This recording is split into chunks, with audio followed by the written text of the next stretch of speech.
Hey everyone, I have Mac to my left. My name's TJ, coming back at you from the MCR studio. Thanks for dropping in, everyone. Please like, share, and subscribe. We're on multiple platforms. Aside from YouTube, we're on BitChute that we seem to be doing better on, and along with YouTube and Rumble. And for those of you who say go to Rumble, help us out with those Rumble numbers, I would ask, okay?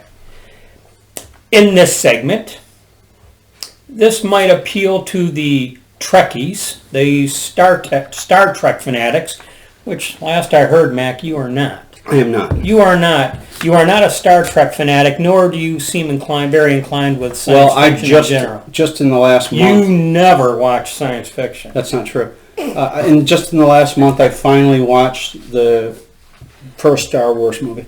Okay, well, anyway, those who are familiar with those who are familiar with Star Trek might recognize my recitation. Does that word exist? Okay, so I'll begin.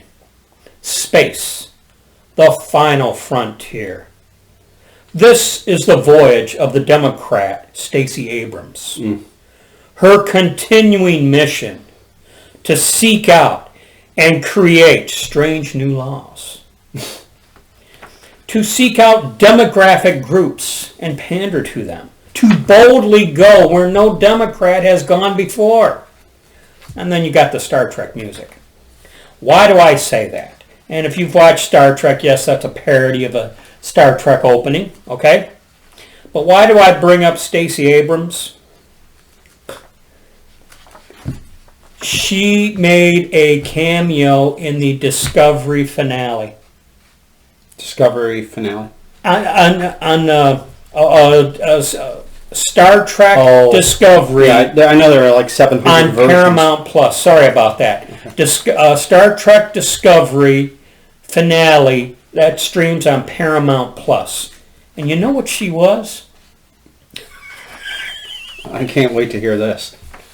She was the president of the United Earth. The United Earth. United Earth. Code speak for the New World Order. And I just, I'm sure she'd like to be that. We've said so many times the Democrats liberals ruin everything they touch. And they've been ruining Star Trek for decades, I would tell you. Well, I'm guessing, since I don't watch, and you pointed out, that it's the political correctness aspect that ruins it. Yeah, and it's just, and this has sealed the ruination of Star Trek. Well, let me ask you this question. Will you quit watching it now? I kind of, sort of.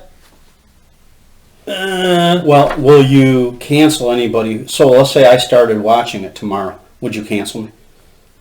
No, I would question your ethics. But here's the thing. They got different series, and you're jumping ahead to one of my points here. Sorry. But that's all right. That's all right. In a week or so, I think they're going to come out with a new Star Trek series featuring Captain Pike.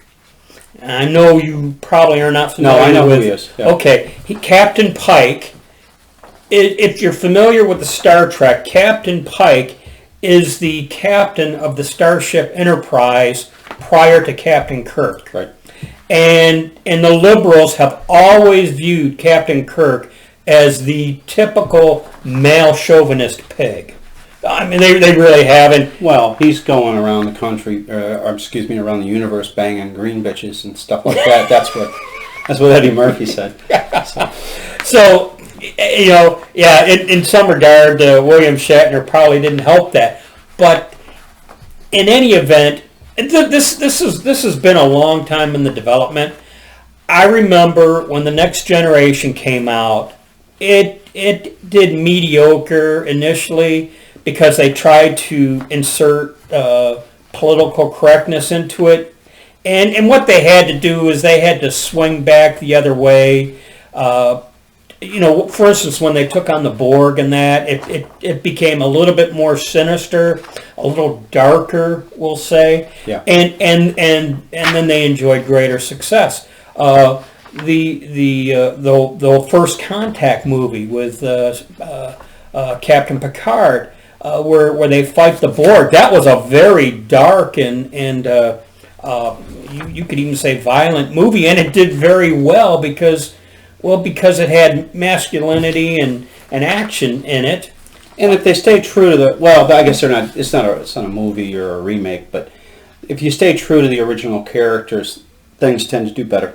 Yeah, I remember when Star Trek Voyager came out. They had that female captain, and I think it was Janeway.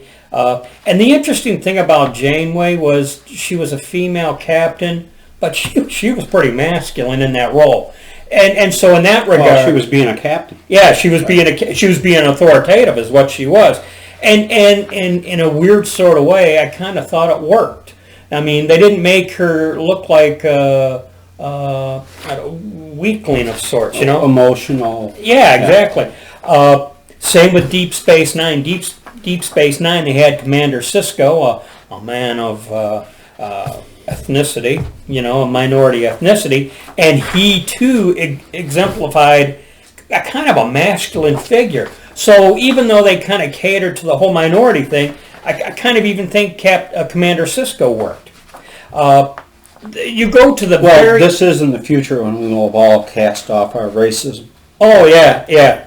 What I find interesting, and even Gene Roddenberry kind of confessed this, was when they made the Star Trek motion picture movie, it reeked of political correctness, and had it not been for the Star Trek fanatics, would have flopped. And so they went back. They said they had to go back to the drawing board. And Gene Roddenberry watched all of the original episodes. There was only 3 seasons of it, and he came up with the one with the character of Khan, played by Ricardo Montalban, and they felt that had been left wide open, and Ricardo Montalban was all in for reviving that character, and Star Trek II, The Wrath of Khan, they did go back to their roots. It had the Starship Wars and the battle of masculine wills and whatnot, and I lost my train of thought just like that. But here we go. Star Trek II, The Wrath of Khan, when it came out, it was a smashing success and was on the really short list of sequels that did better than the first one. Oh. Did you know that? No, I didn't. Yeah, a lot of times sequels come out, and if they can do 80% of what the original did, they deem it a success. Star Trek II, The Wrath of Khan smashed that. Well, I would suggest this was why. Most sequels are just a rerun. Let's say it's a comedy, and it's a rerun of the first movie, and they try to hit on all the same gags and whatnot, and it just doesn't work because people have already seen it. But as you said, they went back to their roots, and I've seen that movie actually. The Wrath of Khan? Yeah, I thought it was pretty good. And it was such a hit that they had, and if you watch 2, 3, and 4, if you were to watch the Star Trek movies 2, 3, and 4, you could almost take out the credits and watch one big movie. But well, I did see the one where they had to come back in time to save the whale because the whale. Yeah, that was kind of hokey. Yeah. But it was funny, It had some humor in it, and because they were out of place. Yeah. And Spock learning how to cuss and swear and whatnot. Right. But in any event. So now Stacy Abrams is a movie star. Stacy Abrams or TV star doing the cameo, and I have long since stopped watching the Star Trek Discovery, because many episodes ago they were throwing all sorts of alternative lifestyles, and I'm sick and tired of it being in your face. Let me ask you this question: Did they show any close-ups of when the Enterprise flew through the space in between her teeth? No, they didn't do that? No, but they did show two guys enjoying intimacy.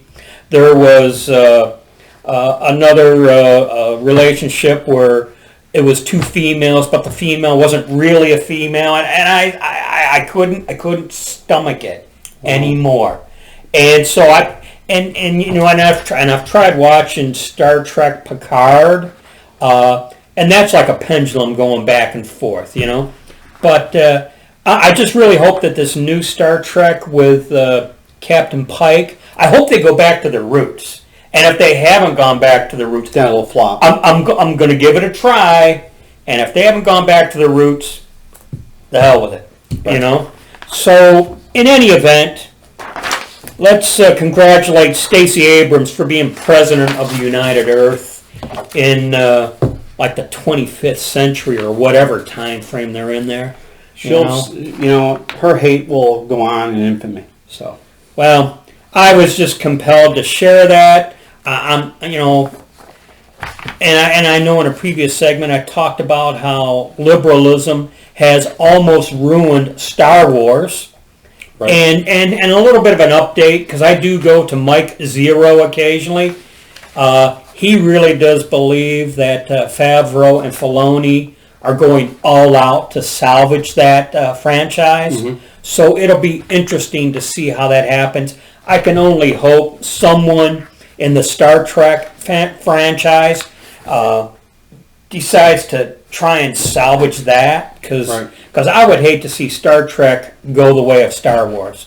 Well, here's the thing. If we were leftists, we would want those movies banned. But Yeah. we just don't. If I don't like it, I just don't watch it. But that's all I had. This was intended to be kind of a semi-serious, lighthearted segment here. So I hope you guys liked it. And that's all I got. Any final thoughts? No, sir. All right, that's a wrap. Thanks for joining us for this segment. We'll see you in the next one. As always, be safe, watch your six, and don't tread on me.